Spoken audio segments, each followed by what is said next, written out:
नमस्कार, आज आपण घेवड्याच्या शेंगांची भाजी करणार आहोत। शेंगा निवडून स्वच्छ पाण्याने धुवून घेतलेल्या आपण भाजीसाठी लागणारे साहित्य: खोबरं, लसूण त्याची पेस्ट करून घ्यायची, शेंगदाण्याचा कूट घेतलेला आहे आणि थोडी कोथिंबीर चिरून घेतलेली आहे। त्याची साल काढून घेतलेली आहे। अख्खे शेंगदाणे त्याच्यासाठी आपण वापरणार आहोत। चांगली गरम झाल्यावर त्यामध्ये 2 चमचे तेल टाकायचं।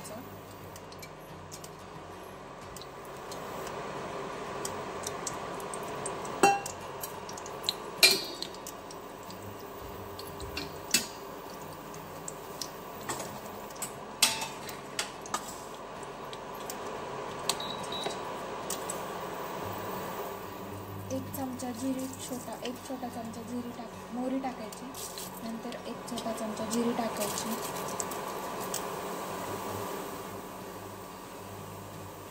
छान तडतडून दिल्यानंतर आपण त्यामध्ये लसूण खोबरं टाकणार आहोत, बारीक केलेलं।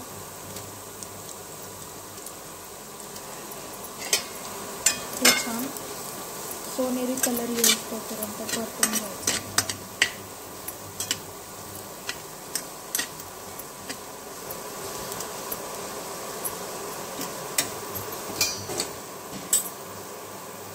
हळद टाकायची,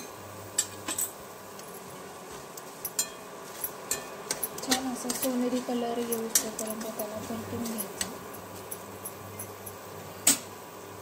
1 चमचा घरचा मसाला टाकायचा, 1 चमचा कांदा लसूण मसाला टाकायचा आणि 1 चमचा मटन मसाला टाकायचा, अर्धा चमचा मटन मसाला टाकायचा। शेंग टाकून त्यामध्ये परतून घ्यायचं।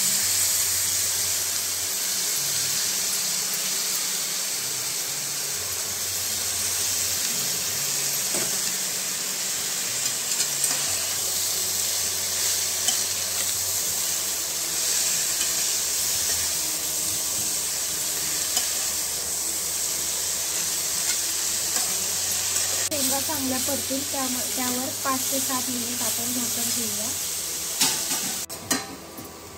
भाजी थोडी अशी हलवून घ्यायची, म्हणजे खाली करपणार नाही किंवा खाली लागणार नाही।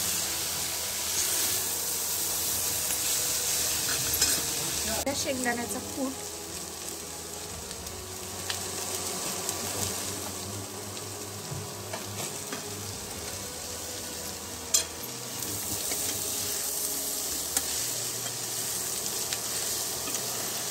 छान मिक्स करून घ्यायचं सगळं मिश्रण।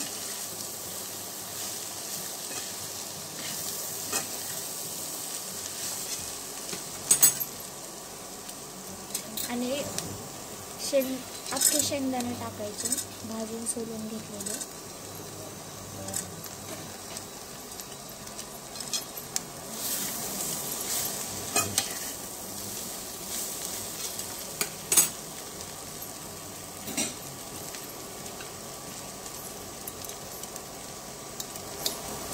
चवीनुसार मीठ टाकायचं।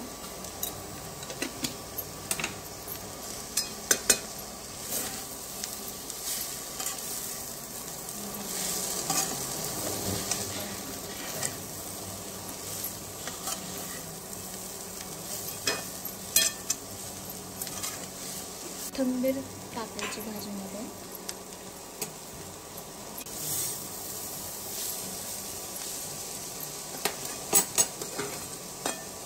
भाजी शिजण्याइतपत गरम पाणी टाकणार आहोत, त्यामुळे भाजीला चव पण येते आणि छान शिजते पण लवकर आहे।